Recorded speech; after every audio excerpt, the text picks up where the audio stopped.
We've all had a partner like this. They are the living embodiment of the Dunning-Kruger principle. The Dunning-Kruger principle is when you are high in enthusiasm but low in knowledge. And when you are exhibiting peak Dunning-Kruger effect, you are considered to be at the top of Mount Stupid.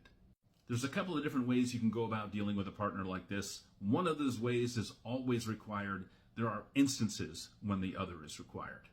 The first thing is to just be kind and patient and still attempt to be a mentor and a teacher. Always, always do this. People like this tend to set themselves up to want an opponent. And when you don't give them an opponent, it just lets all the air out of the balloon. But there are instances where you need to let them get burned. There's an author who I read, and I feel terrible that I can't remember her name, but she spent some time with indigenous tribes in the American Northwest. And she says she remembers sitting around a fire with a bunch of family members, and one of their babies was starting to crawl towards the fire. And so she instinctively leaned forward to try to stop that baby from getting too close. And the baby's family members were appalled because it is part of that baby's upbringing that it feels that heat and is even uncomfortable or in pain, so it knows not to do that again. Now, this is never at the expense of patient care, but sometimes you have to let people hang themselves.